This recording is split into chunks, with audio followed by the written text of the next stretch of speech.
kita mangertosi penggah sak maknanipun dinten. Mantra weda paring kawula maosake.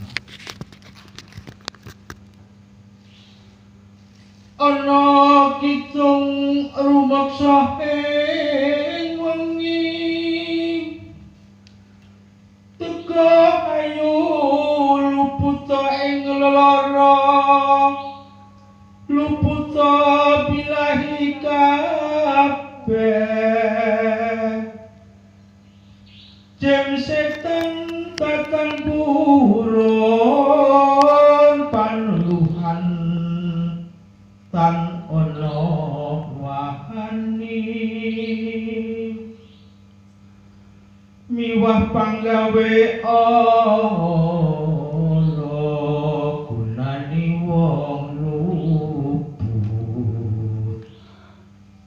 geni atmahan tirta maling adot tan ngarah ing mami guna tutupan sirna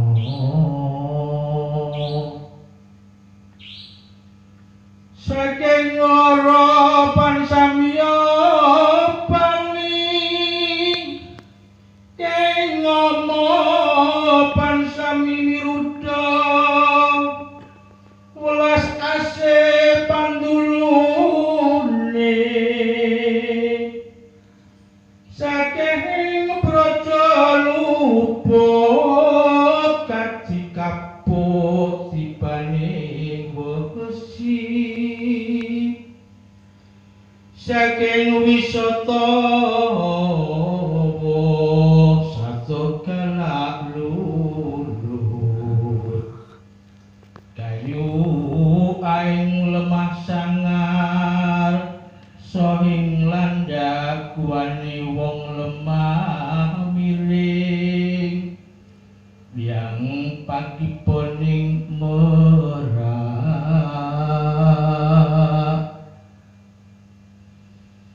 pakupane waras kaler nadyan alkom yang segorasat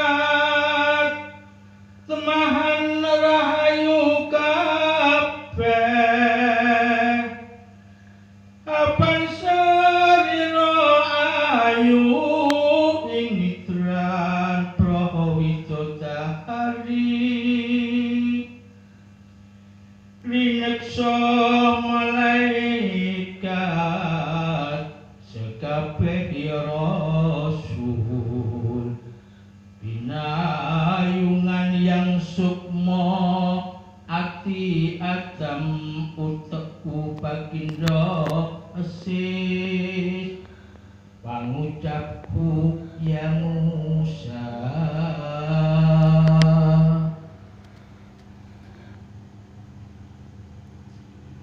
napas ingsun Nabi Isa luwe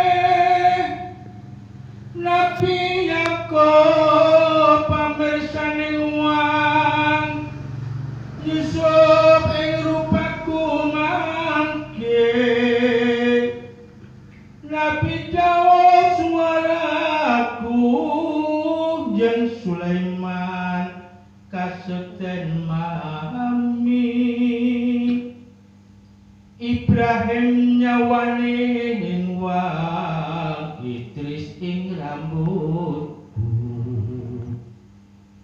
Bagindo Ali kulit wang Abu Bakar ketih saking Umar singgih balung Bagindo Usman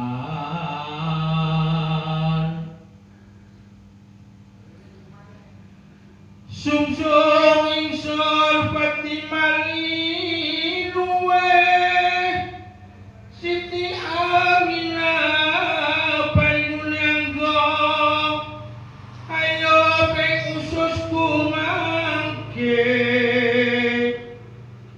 Nabi Nuh ing cecantuk Nabi Yunus ing otot mami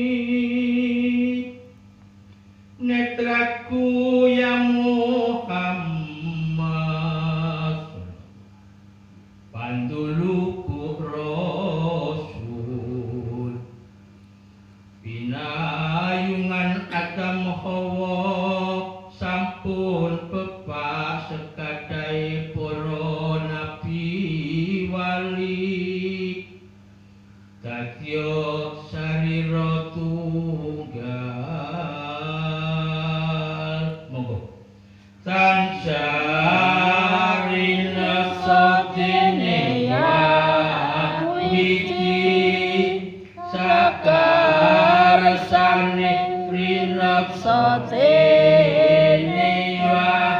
rinakso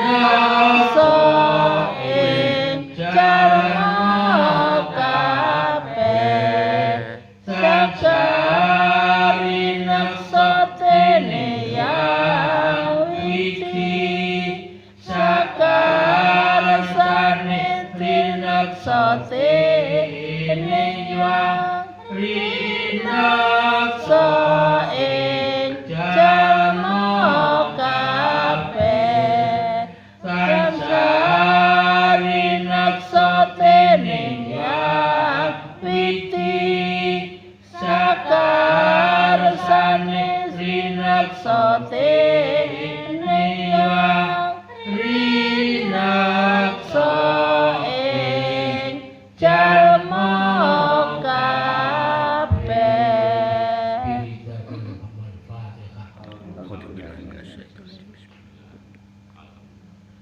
Allahumma shalli wa sallim ala sayyidina Muhammad wa ala ali sayyidina Muhammad wa ala sahabati rasulillah alhamdulillahi rabbil alamin. Amin.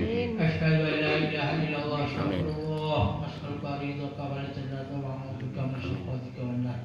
Allahumma innaka afuwwun karim tuhibbul afwa fa'fu ya karim. Duh Gusti Pangeran kawula kita ingkang sami rawuh wonten papan panjenengan mriki namung saged nyadong asta kekalih nyuwun hidayah maunah barokah dhumateng panjenengan Gusti. Mugi sedaya kacatipun para rawuh cita-citanipun sul aji nusantara tansah panjenengan kabulaken Gusti lan panjenengan tebihaken saking sedaya rubita. Duh Gusti Pangeran kawula panjenengan kabulaken sedaya panuwun kawula kados dene patuko ngabulaken sunahipun para nabi telah para rasul. Rabbana taqabbal minna inna anta samiul alim atub alaina inna anta tawwabur rahim. Wa sallallahu ala sayyidina Muhammad wa ala ali sayyidina Muhammad alhamdulillahi rabbil alamin. Ibarukatil Fatihah. A'udzu billahi minasyaitonir Mas Mbak saking Bopo Hati